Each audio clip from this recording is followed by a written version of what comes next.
አንድ ታሪክ ልንገርሽ። አንድ ሰው ሚስት አለችው፣ 3 ልጆች አሉት እና አንዲት ሴት እየመጣች በጣም ተረብሸዋለች። ልታሳስተው ትፈልጋለች። ማለት በቃ ሰውነቷ ጥርጥር ያለ ሼፓ የሚያምር፣ እሷ አላገባችም አልወለደችም፣ ሼፓ በጣም ያምራል እና ቢስቱን ታውቃታለች። ከዛ እሱን እየመጣች ልታሳስተው ብዙ ሙከራ ታደርጋለች እና አንድ ቀን ምን አላት ታውቂያለሽ አላት፣ የኔ ሚስት ልክ እንዳንቺ አይነት ሰውነት ነበራት አላት። አሁን ሰውነቷ ተለውጧል፣ ትንሽ ወፈር ብላለች፣ እንደ ድሮ አይደለችም። ለምን እንደሆነ ግን ታውቂያለሽ አላት፣ የኔን ልጆች በማህፀኗ ተሸክማ ወልዳለች። ወልዳ ጡቷን አጥብታቸዋለች። የሰውነቷ ለውጥ የመጣው ከዚህ የተነሳ ነው። ልጆችን በማህፀኗ ተሸክማ ወልዳለች። እየተሯሯጠች ያሳድጋለች። ጡቷን ታጥብታለች። ግን እንደዛም ሆኖ እሷም አሁንም ትበልጥሻለች። ስለዚህ እኔ ልታሳስችኝ አትሞክሪ አላት። ገብቶታል። ግን ለውስጥ ውበት ትኩረት የሚሰጡ እንደዚህ አይነት ሰዎች ሲኖሩ ሰው ወደ ትዳር ለማግለብ ይሄድ ሲል ስለ መልክና ስለ ቁመት ስለ ምናምን እንደው አይኗ እኮ ምን እንደሚያካክል በቃ በጣም ነው አይኗ የሚያምረው ጥርሷ ምናምን ብሎ አይደለም ትዳር ውስጥ መግባት ያለበት። ውስጧን አይቶ ምንድን አስተሳሰቧ እንዴት ነው መልኳ እንዴት ነው ብሎ አስቦ አናግሯት ከአንደበቷ የሚወጣው አኗኗሯን አይቶ ነው መሆን ያለበት። ስለዚህ ወንድማችን አርቲስት፣ ገጣሚ፣ ድምፃዊ ነዋይ ደበበ አሁን እኛ ሀገር ጥናት አልተለመደም እንጂ የጻፋቸው ግጥሞች በሊትሬቸር ደረጃ ቢጠኑ በጣም አስደናቂ ናቸው ብዬ አስባለሁ። አንዱ አሁን ዛሬ ያየነው ለኔ ተዋት የሚለው የውስጥ ውበትን በደንብ አድርጎ የሚገልጽ ነው። ከውጪ አሁን ወጣቱም ዝም ብሎ ከውጪ አይቶ ዝም ብሎ በዛ ላይ ተመስርቶ አይደለም ማግባት ያለበት። ሁሉም ሴቶች ውብ ናቸው፣ ሁሉም ወንዶች ውብ ናቸው። እኔ እንደዛ ነው የማምነው። የእግዚአብሔር ፍጡር ስለሆኑ ሁሉም ውብ ናቸው። ግን በፐርሴፕሽን ደረጃ በቃ በጣም ቆንጆ ሴት ፈልጌ ነው የማገባው ሲል ወንዱ ስህተት ውስጥ ይገባል። ሌላ ደግሞ ምንድነው አንድ ምሳሌ ያለ ልጁ ስትዘምሪያትና አንድ ዘማሪን በጣም ይወዳታል።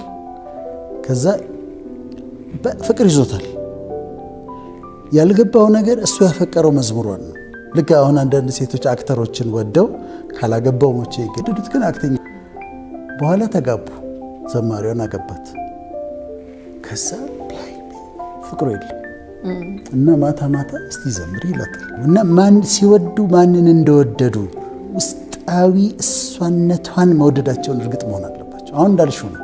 ውበት ይረግፋል፣ ይለወጣሉ። ወንዱም ይለወጣል። ጎፈሬ አግብታ ይመለጣል፣ ሸንቃጣ አግብታ ይወፍራል፣ ሴቷ ትለወጣለች፣ የተለያየ ለውጥ ይመጣል።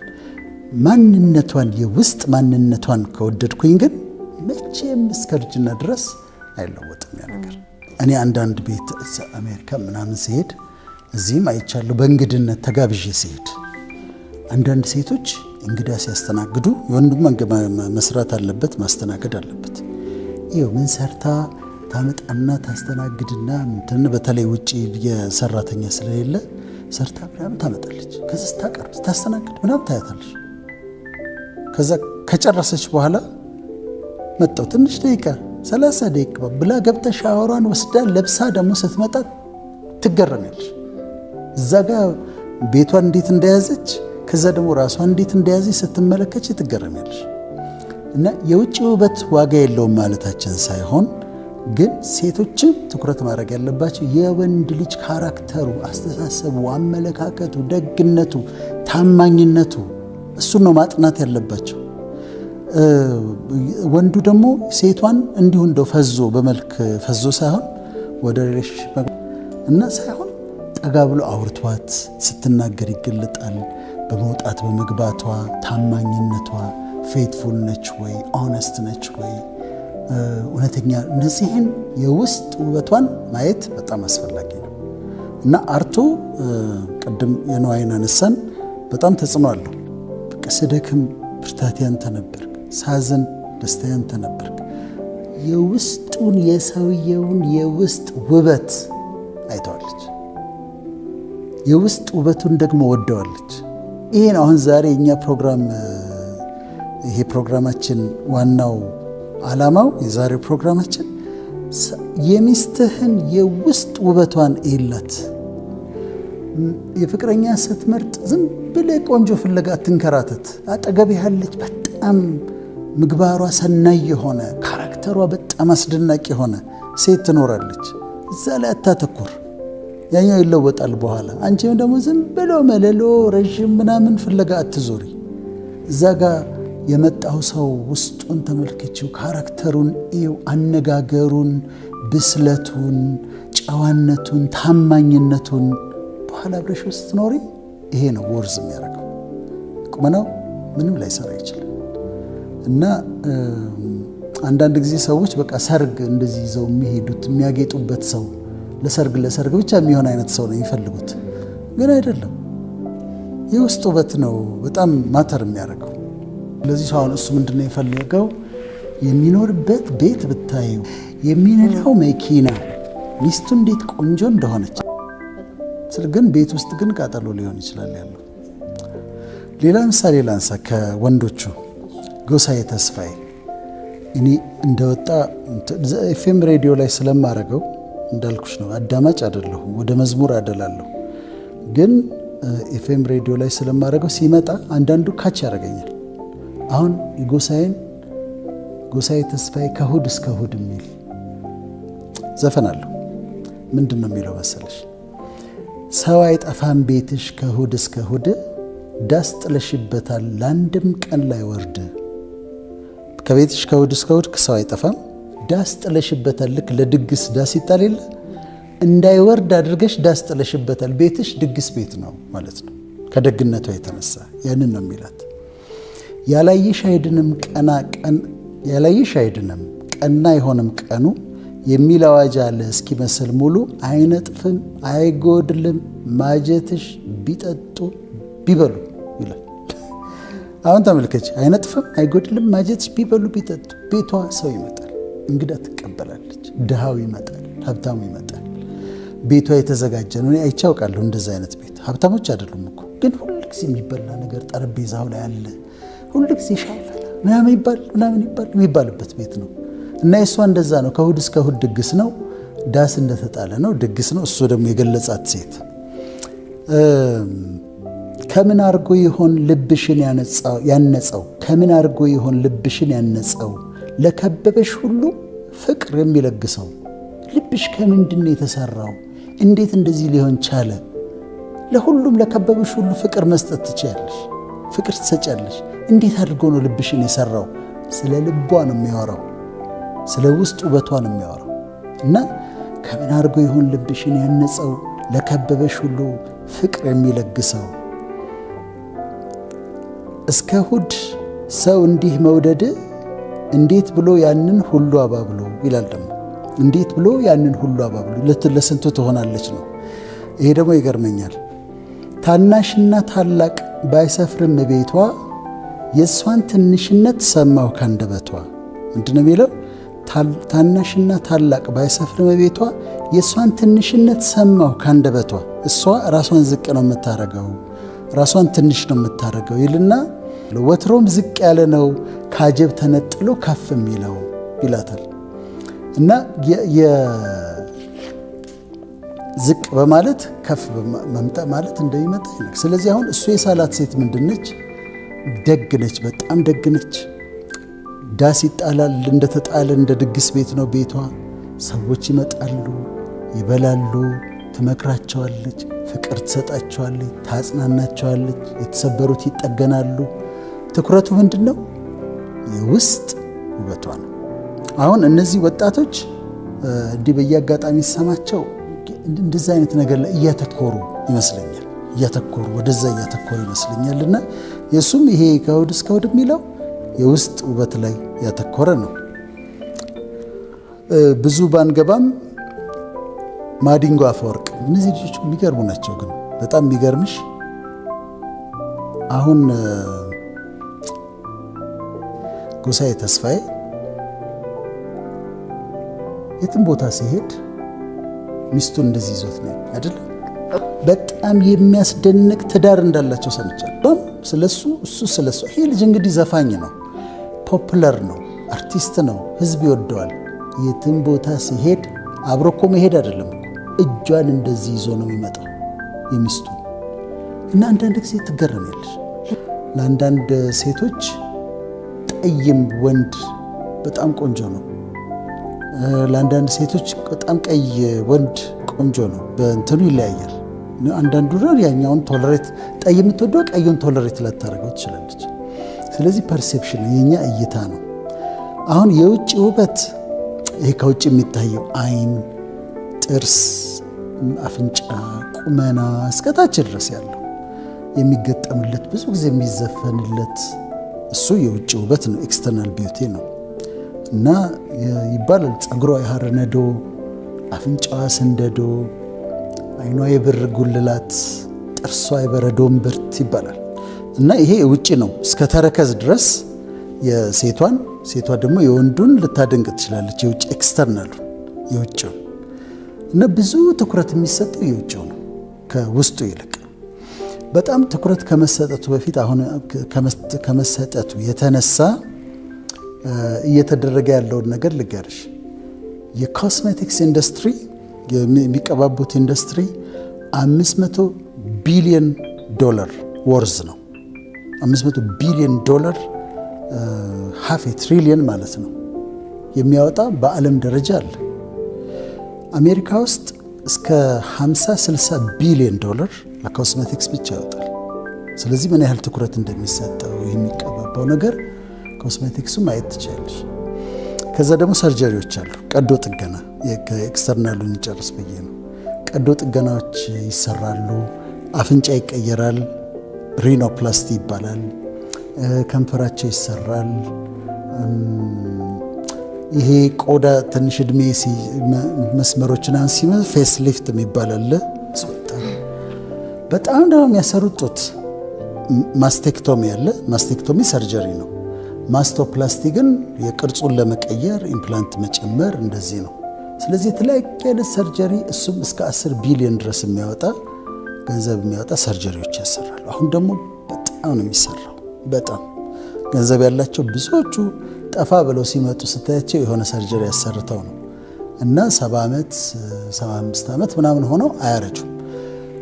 አሁን ምንድነው ሰዎች ለውጭው ማንነታቸው ለኤክስተርናል ቢዩቲ በጣም ብዙ ገንዘብ ያወጣሉ፣ በጣም ይደክማሉ። ውስጠኛው ውበት ግን ይበልጣል። ውስጠኛው ውበት ማለት የውስጥ ውበት ማለት የአንዲት ሴት ለምሳሌ ለሴቷ ባወራ አእምሮዋ፣ ማይንዷ፣ አመለካከቷ፣ አስተሳሰቧ፣ ሰውን መውደዷ፣ ደግነቷ፣ ትህትናዋ፣ ትጋቷ፣ ቤቷን ማስተዳደሯ እነዚህ የውስጥ ውበቷ ናቸው። ይሄኛው ኤክስተርናሉ ከውጭ ይታያል። የውስጡ በአኗኗሯ ይገለጻል። በአኗኗሯ ይገለጻል። ስታወራ ይታወቃል። ስትኖር፣ ስትገባ፣ ስትወጣ ስታያት የውስጥ ውበቷን ታየዋለሽ። እና እውነተኛነቷ፣ ታማኝነቷ፣ ደርባባነቷ፣ ትሁት መሆኗ፣ ድሃ መውደዷ እነዚህ ሁሉ አንዲት ሴትን በጣም ነው የሚያስውቧት። ስለዚህ ልዩነታቸው ይሄ ነው። ግን የሰው ትኩረቱ በጣም ውጭው ላይ የሆነና የውስጡ ውበት ኢግኖር ይደረጋል። ከዛ ደግሞ ኤጂንግ ግሬስፉል ያለ እድሜ ይጨምራል። እድሜ ሲጨምር ለውጦች ይመጣሉ። ደፍነትሊ ያንን መቀበል አለብኝ።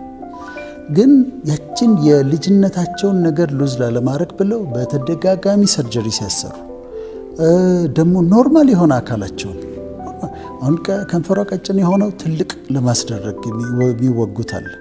ደህና አፍንጫቸውን በተፈጥሮ ያገኙትን ያሰሩታል። የማያሰሩት ነገር የለም። ለፕላስቲክ ሰርጀሪዎቹ ቢዝነስ ነው፣ በጣም ሀብታሞች ናቸው። ለነሱ ግን በጣም ያሰቃያል። ቀላልም አይደለም ሰርጀሪውም፣ ኤክስፔንሱም፣ ከዛ ደግሞ የሚወስደውም ሳፈሪንጉም ቀላል አይደለም።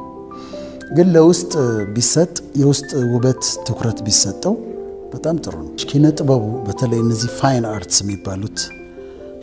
የሚባሉት ሙዚቃ፣ ሚውዚክ፣ ስነ ስዕል፣ ስነ ግጥም፣ ሊትሬቸር፣ እነዚህ ፋይን አርትስ ነው የሚባሉት። እነሱ በሰው አእምሮ ላይ በጣም ተጽዕኖ አለባቸው እና በጣም ትኩረት የሚያደርጉት የውጭ ውበት ላይ ስለሆነ በሰው አእምሮ ላይ ያለው ለምሳሌ ወንዱ ቆንጆ ሴት ማግባት፣ በጣም ቆንጆ ሴት ፈልጎ ማግባት፣ ሴቷ በጣም መልከ መልካም የሆነ ወንድ ፈልጋ ማግባት ወደሱ እንዲሄዱ ያስገድዳቸዋል።